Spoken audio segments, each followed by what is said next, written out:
الحمد لله رب العالمين والصلاة والسلام على سيدنا محمد وعلى آله وصحبه أجمعين وما توفيقي إلا بالله لا حول ولا قوة إلا بالله العلي العظيم سبحانك لا علم لنا إلا ما علمتنا إنك أنت العليم الحكيم.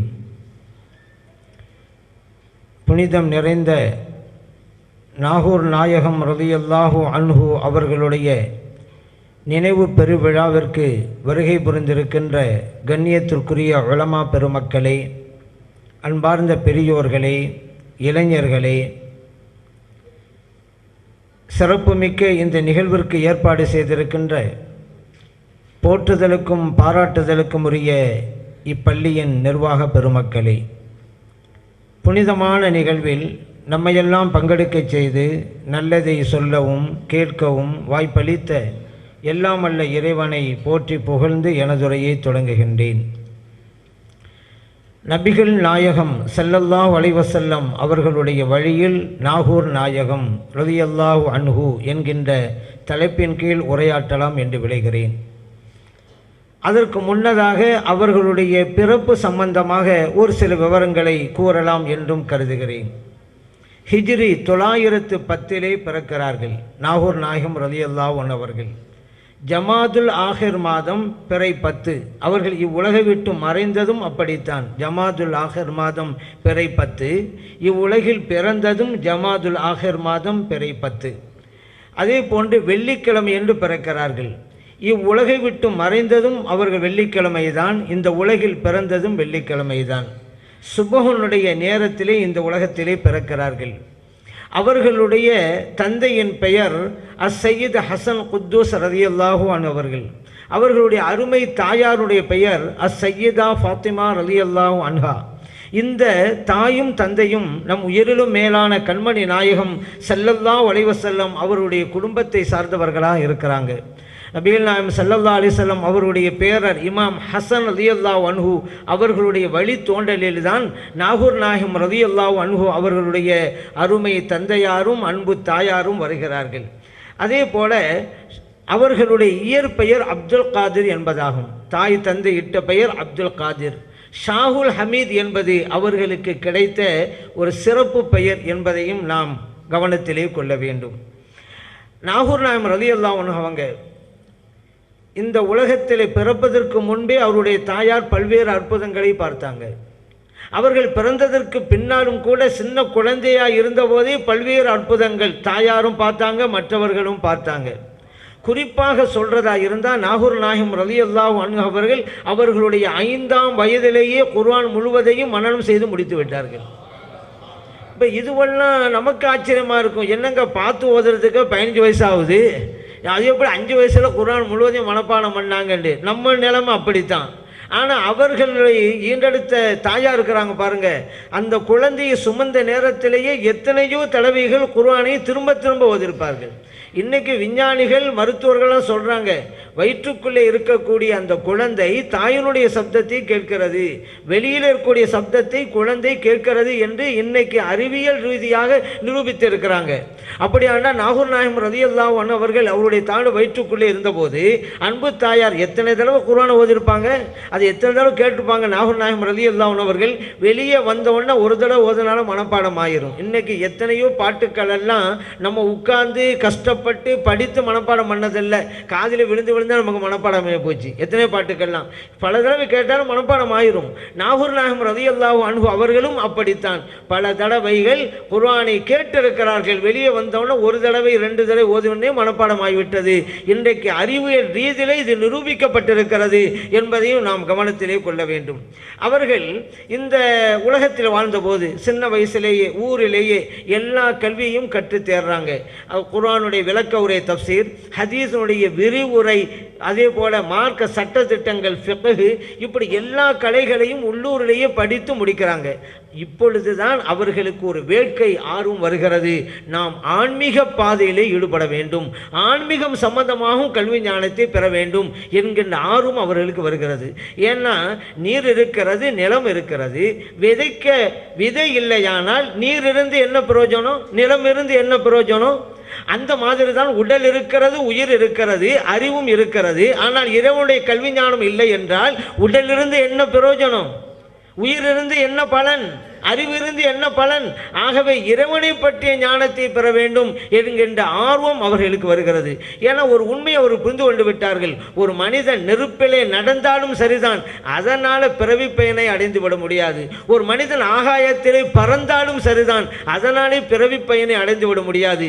என்றைக்கு ஒரு மனிதன் இறைவனுடைய ஞானத்தை பெறானோ அவன்தான் பிறவி பயனை அடைகிறான்.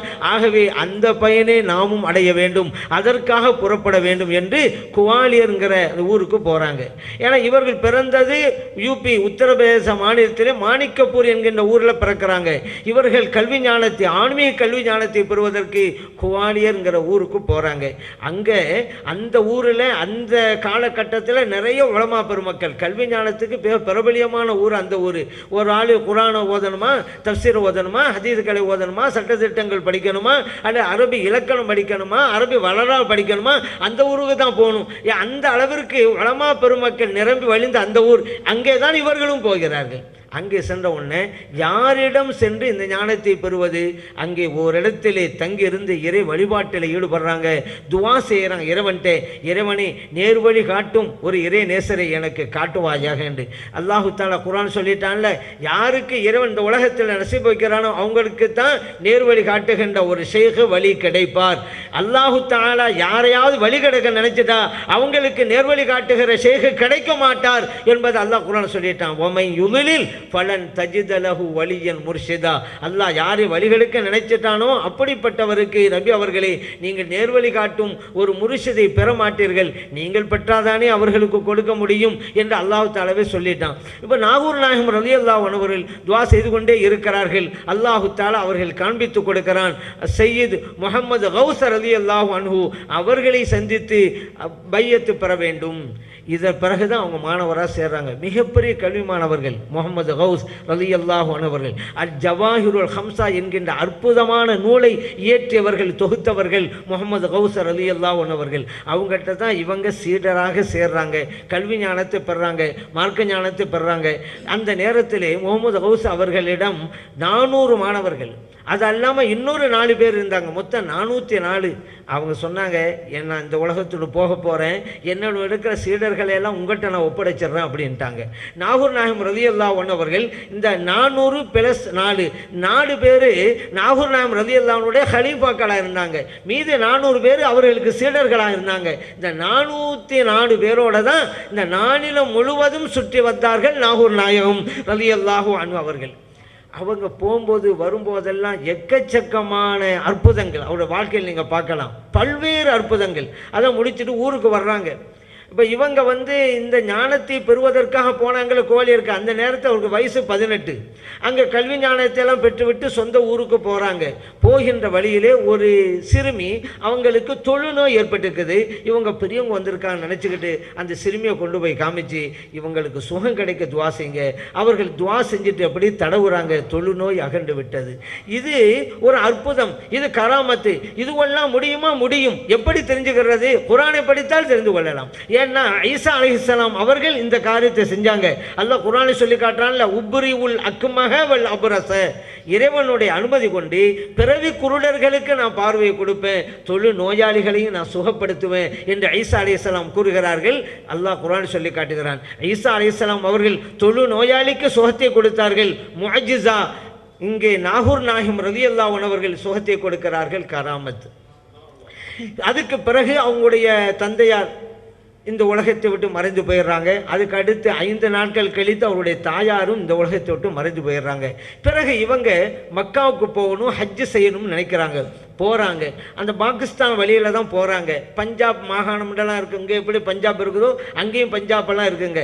அந்த வழியாக போகும்போது லாகூர் அப்படிங்கிற ஊர், அங்கே நூருத்தீன் முஃப்தின்னாங்க, மிகப்பெரிய ஆலிம் கல்விமான். அந்த பகுதியில் ஏதாவது பிரச்சனைன்னு சொன்னால் ஃபத்வா கொடுக்கக்கூடியவர்கள் நூருத்தீன் அவர்கள் தான். அவர்களுக்கு நீண்ட நாட்களாக குழந்தை இல்லை. நாகூர் நாயம் ரலியல்லாஹு அன்ஹு அவங்களுக்கு வந்த பிறகு பணிவிடை செய்கிறாங்க. ஒரு வேண்டுகோளே வைக்கிறாங்க, எனக்கு குழந்தை இல்லாமல் இருக்குது, குழந்தை பாக்கி கிடைக்கணும், துவா செய்யுங்க. நாகூர் நாயம் ரலியல்லாஹு அன்ஹு வெத்திலையை கொண்டு வர சொல்லி ஓதி கொடுத்து சாப்பிட சொன்னாங்க. அப்ப சொன்னாங்க, உங்களுக்கு குழந்தை பிறக்கும், ஆண் குழந்தை பிறக்கும், யூசுப் என்று நீங்கள் பெயரிட வேண்டும் அப்படின்ட்டாங்க. பிறகு அந்த குழந்தைக்கு தெளிவு வந்த பிறகு என்னுடைய ஆன்மீக தந்தை யார் என்று கேட்கும். அப்பொழுது நான் இருக்கிற மக்காவில் நான் இருக்கிற விவரத்தை சொல்லுங்க என்னெல்லாம் சொல்லிட்டு போயிட்டாங்க. இந்த நூருத்தீன் முஃப்தி ரலியல்லாஹு அன்ஹு அவங்களுக்கு இந்த மாதிரி குழந்தை பிறந்தது, யூசுப்னு பேர் வைத்தாங்க. கொஞ்சம் காலம் வந்துச்சுங்க. இப்போ இங்கே நமக்கு ஒரு சந்தேகம் வரும், எப்படிங்க நாகூர் நாயம் ரலியல்லாஹு அன்ஹு உங்களுக்கு குழந்தை பிறக்க போகிறதுன்னு எப்படி தெரிந்தது, அந்த குழந்தை ஆண் குழந்தை என்று எப்படி தெரிந்தது என்று நம்மெல்லாம் ஆச்சரியப்படுவோம். அல்லாஹ் விரும்பினவர்களுக்கு அதை கற்றுக் கொடுப்பாங்க. இது ஒன்றும் ஆச்சரியப்பட தேவையில்லை. ஆச்சரியப்பட தேவையில்லை என்பது எப்போ தெரியுமா வரும், குர்ஆன் ஹதீஸை படித்து விட்டால் வந்துவிடும். ஏன்னா குர்ஆனில் இதுவெல்லாம் இருக்கிறது. மரியம் அலைஹிஸ்ஸலாம் அவங்ககிட்ட ஜிப்ரீல் அலைஹிஸ்ஸலாம் வர்றாங்க. வந்த உடனே எப்படி வர்றாங்க, ஃபதமஸ்ஸலஹா பஷரன் சவியா, அழகான ஆண் தோற்றத்தில் வர்றாங்க, மனித உருவத்தில் வர்றாங்க. மரியம் அலைஹிஸ்ஸலாம் தனிமையிலையும் இருக்கிறாங்க, ஒரு இளம்பெண்ணாவும் இருக்கிறாங்க. ஒரு ஆண்முகத்தில் என்ன செய்யும், பயம் வந்துடும், பயப்படுறாங்க. இவன் ஜிப்ரீல் அலைஹிஸ்ஸலாம் சொன்னாங்க, பயப்படாதீங்க, இன்னமா அன ரசூல் ரப்பிகி, உங்க ரப்புனுடைய தூதராத்தான் நான் வந்திருக்கிறேன், பயப்படாதீங்க. லி அஹபலகி குலாமன் ஜக்கியன், பரிசுத்தமான ஆண் குழந்தையை தருவதற்காக வந்திருக்கிறேன் என்று ஜிப்ரீல் அலைஹிஸ்ஸலாம் அவங்க சொல்றாங்க.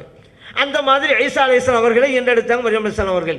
இங்க மரியம் அலைஹிஸ்ஸலாம் அவங்க கர்ப்பமே தரிக்கல, ஜிப்ரீல் அலைஹிஸ்ஸலாம் சொல்றாங்க உங்க ஆண் குழந்தை பிறக்க போகுதுங்கிறாங்க. சொன்னாங்களா இல்லையா? ஜிப்ரீல் அலைஹிஸ்ஸலாம் எப்படி சொன்னாங்க, அவங்க அல்லாஹ் அல்லாத ஒருவர் தானே, அல்லாஹ்வால் படைக்கப்பட்ட ஒன்று தானே, அவங்க எப்படி சொல்றாங்க, அல்லாஹ் கற்றுக் கொடுத்தான் அதனால அவங்க சொல்றாங்க, அது தெரிகிறது, அல்லாஹ் அறிவித்து கொடுத்தனால தெரிகிறது. அதே போல நபியலாம் ஸல்லல்லாஹு அலைஹி வஸல்லம் அவர்கள் கூட சொல்லி இருக்கிறாங்கல்ல, ஒரு கனவுக்கு விளக்கம் தரும் பொழுது எனதருமை மகளார் ஃபாத்திமா ரலியல்லாஹு அன்ஹா அவர்கள் ஒரு ஆண் குழந்தை என்றெடுப்பார்கள், அந்த குழந்தை உங்களுடைய பராமரிப்பிலே வளரும் என்று உம்முல் ஃபضல் ரலியல்லாஹு அன்ஹா அவங்களுக்கு சொன்னாங்கல்ல, ஆண் குழந்தை பிறக்கும் என்று நபியலாம் ஸல்லல்லாஹு அலைஹி சொல்றாங்க. இது பைஹக்கில் பதிவு செய்யப்பட்டிருக்கிறது. அப்போ இறைவன் அவ்வாறு விரும்பினவர்களுக்கு கற்றுக் கொடுப்பான். ஜிப்ரீல் அலைஹிஸ்ஸலாம் அவர்களுக்கு அல்லாஹ் கற்றுக் கொடுத்தான், அவங்க சொன்னாங்க. அதே போல நாகூர் நாயகம் ரலியல்லாஹு அன்ஹு அவங்களுக்கும் அது கற்றுக் கொடுத்தான். அதனால் சொன்னாங்க, ஆண் குழந்தை பிறக்கும், யூசுப் என்று பெயரிடுங்க அப்படின்னு. அதுக்கு பிறகு இந்த யூசுப் ரலியல்லாஹு அன்ஹு அவர்கள் கொஞ்சம் விளக்கம் அடைந்த பிறகு வாப்பாட்ட கேட்குறேன், என் ஆன்மீக தந்தை யார், அவங்க அது எப்படி உங்களுக்கு தெரியும், எனக்கு அசரீர் சப்தம் வந்தது, சப்தத்தின் மூலம் நான் கேட்டேன் அப்படின்னாங்க. அசரீர் சப்தம்லாம் வருமாங்க, நமக்கு ஆச்சரியமா இருக்கும். வரும், நமக்கு ஆச்சரியம்னா நமக்கு வரல, அதனால ஆச்சரியமா இருக்குது. நல்லடியார்களுக்கெல்லாம் வந்துருச்சு, அதனால பிரச்சனைலாம் போச்சு. இப்போ நபியலாம் ஸல்லல்லாஹு அலைஹி வஸல்லம் வஃபாத்தான பிறகு எல்லோரும் கவலையிலே இருக்கிறாங்கங்க, வீட்டு குடும்பத்தில் கவலையில் இருக்கிறாங்க. ஒரு அசரீர் சப்தம், மனிதர் கிடையாது, சப்தம் தான் வருகிறது. அஸ்ஸலாமு அலைக்கும், அல்லாஹ்வோட சாந்தி உங்களுக்கெல்லாம் உண்டாகட்டும், பொறுமையா இருங்க, நீங்க கவலைப்படாதீங்க, கஷ்டப்படாதீங்க, இதுக்குண்டான வெகுமதியை அல்லாஹ் உங்களுக்கு தருவான். சத்தம் மட்டும் வந்துச்சு.